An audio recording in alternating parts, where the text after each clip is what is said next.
What's up, guys? Cannabis Review TV here, and I want to take a little bit of time to go over the medical marijuana situation in Colorado right now, as well as their 2012 legalization push. If you guys remember, I did a video in about December with Jared Polis and talking to Eric Holder in a House committee hearing, and since then, if you guys have already heard, the feds have sent letters to Colorado, similar to many other medical marijuana states, including California and Washington, that says that dispensaries within 1,000 feet from the schools must close. Well, since then, 23 dispensaries have either relocated or closed, and the letters gave them February 27th to do that by, which they've all met the deadline. And one of them is still remaining open because it wasn't actually a school. It was zoned as a school, but children weren't present anymore, and it's actually some kind of a school for adults, if you will. So yeah, and a little bit of an update here on the situation with the feds. Rob Corey out of Denver, he's a very popular and very successful medical marijuana attorney, has been writing letters back and forth to U.S. Attorney John Walsh. And U.S. Attorney John Walsh said on Friday, March 3rd, that there's no such thing as safe harbor for medical marijuana dispensaries in Colorado. Rob Corey wrote a letter to the U.S. Attorney asking, what's going on with our industry, and what are you guys planning on doing, and is it safe?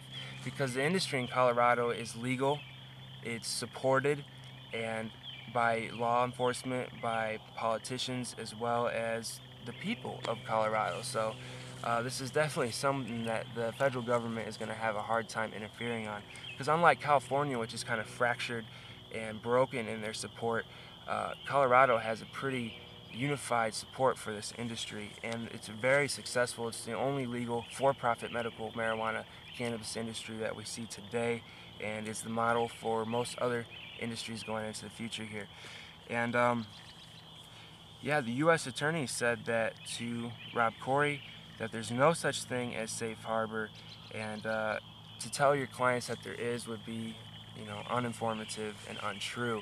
And Rob Corey asked him what the feds would come back to Colorado for to enforce, and he said stuff like possession of firearms, someone being over their limit as far as cannabis, and violating state and local laws, which to me is completely bullshit, because I think California and the agency that it's set up to regulate this should have the ultimate authority and say so when it comes to enforcing those regulations that the state has set in place.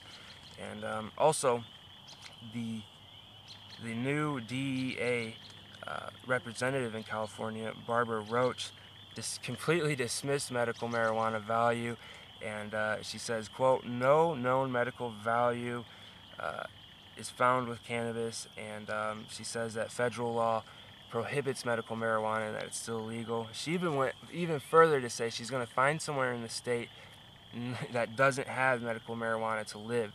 And to me, it's kind of asinine to make these remarks, because you're supposed to represent the people of Colorado instead of sucking up to your bosses at the federal level. So that's a little bit of what's going on as far as that situation is concerned. And one more thing before we get into the initiative. A new bill, Senate Bill 12-154, has been introduced, and the Colorado Senate is seriously considering it. And what this bill does is creates a responsible medical marijuana vendor status to certain dispensaries who would like to receive the status, and it's kind of similar to what's already being done for alcohol. And what this bill does is allow a medical marijuana dispensary the option of training its employees in all things that they're required to know, including the handling of medical marijuana, identification of patients and paperwork, so on and so forth. And upon the training of every employee, the dispensary would be able to seek a responsible medical marijuana vendor status. Excuse me, got some mosquitoes going on here. And so yeah, and dispensaries are hoping maybe, if they break a few regulations in the future, they can fall back on their respectable status to help them out, as well as bringing more prestige to the industry and setting certain dispensaries that are really professional apart from some of the unprofessional ones. And I think this is a great idea, and I definitely hope it passes. This is the campaign to regulate marijuana like alcohol, Initiative 30, and this is supported by Safer, Sensible Colorado, the ACLU of Colorado, Medical Marijuana Policy Project, the Drug Policy Alliance, as well as NORML and Students for Sensible Drug Laws. And what this does is, if it's already had enough signatures, so now it's been placed on the ballot as Amendment 64, and what it does is legalizes the production, distribution, and sale of cannabis. It prohibits sale of cannabis to anyone 21 years or older, or actually under the age of 21, excuse me, and it designates the Colorado Department of Revenue to be responsible for regulation of adult cannabis use. It removes all penalties for possession up to 1 ounce and allows 21-year-olds or older to grow up to 6 plants in an enclosed locked space. What it also does is establishes regulatory and license approvals for retail stores, cultivation facilities, product manufacturers, test facilities, dispensaries themselves, any aspect of the cannabis industry in Colorado. They would be required at the state level to register with the Colorado Department of Revenue. This also places a tax of up to 15% on the whole sale of non-medical cannabis. This is completely separate from the medical cannabis industry, and this tax will be placed on the cultivator as they sell it to the retail outlet.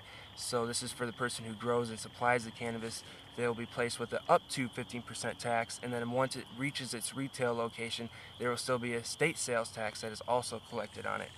And the General Assembly in California is required to vote upon the enactment of this amendment what that tax rate from the cultivators will be, and the language states that it cannot be any higher than 15%.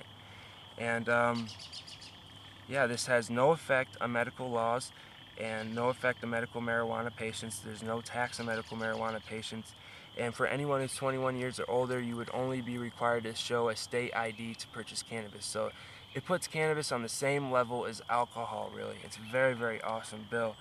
And they definitely collected the signatures by the end of February. They have more than enough needed. And this will be on the November 2012 ballot and will be voted upon by the people of Colorado, which actually the people have a huge support for this, over 60%, so it's very, very likely that this bill will pass. Also, localities, cities will be able to issue licenses and have the right to ban sales of facilities, but this ban would have to be put on a ballot and voted on. They can't just simply come up in a city council and say, hey, we're going to ban the retail sale of cannabis. No, this has to be something that the city votes on, similar to what we've seen, I do believe, in Fort Collins. So once again, the campaign to regulate marijuana like alcohol, Amendment 64 on the California ballot, fucking badass. Completely good news for Colorado. And yeah, this is a plain and simple, cut and dry bill. It allows the legal sale of cannabis to anyone the age 21 or older, places a up to 15% tax on the wholesale of cannabis to the retailer, and as well, obviously, the state sales tax after it reaches the retailer, and it removes all penalties for medical cannabis for persons 21 years of age or older. And this is definitely badass, definitely something to support coming out of Colorado. I guess I'll add this into the video too. Washington, new approach Washington, Measure 502, is also hit the ballot initiative, and it reached enough signatures to be on the ballot in November 2012. And this is very similar to Colorado's initiative. It will legalize production and sale of cannabis for people age 21 or older, and this would be placed under the control of the state liquor board and the agency that oversees liquor sales in the state of Washington. Also, two things I really don't like with the Washington initiative is the tax is up to 25% tax on the wholesale and resale of cannabis, and you know, the extra revenue would be used for substance abuse and prevention and stuff like that, but it replaces a very, very high tax on the sale of cannabis, which is kind of undesirable, but it's better than, you know, no legalization at all. And it also has a DUI penalty built into the law for anyone who has over 5 nanograms. If you guys have been following this DUI situation with cannabis, there's a new bill that's being introduced in California right now too, as well as one that was tried to be introduced in Colorado, but I do believe failed, and that is the nanograms of THC or cannabinoids in the system that they test for. And this is completely unscientific, and these stay in your system forever. So like me right now, I haven't really smoked yet today, and I'm completely fine to drive, but I smoke almost every day. I do smoke every day, and if they were to take my blood, they would find over 5 nanograms, or maybe a little bit under, in my system. Wow, my cat found me way the hell out in the field. I'm a ways from his crib, so this is my boy right here, straight rider. He's like a dog, man. Follows you everywhere. And so the DUI clause in the bill isn't that good, but you know, there is a give or take situation here in Washington. And so yeah, that's the legalization initiatives coming out of California, Colorado, and Washington this year for 2012. I talked about these in a CRN news update, but that update was a fucking hour long. You know, I had a bunch of other shit I added to it, so I'm gonna be doing my news updates kind of like this now from now on, shorter segments that just have you know, 1 or 2 things that I'm talking about in detail, so it's a short, easy to watch video for you guys. And yeah, so look forward to the next one. In the next video, I'm going to be talking about Michigan and their legalization initiative for 2012, as well as a few bills that have been introduced to the ballot, and the backlog situation. They're backlogged by 40,000 cards, and they just had to buy a new 6-figure printer just to keep up, as well as outsource to a private agency the issuing of the medical marijuana cards. So more on that in another video, so definitely look forward to that.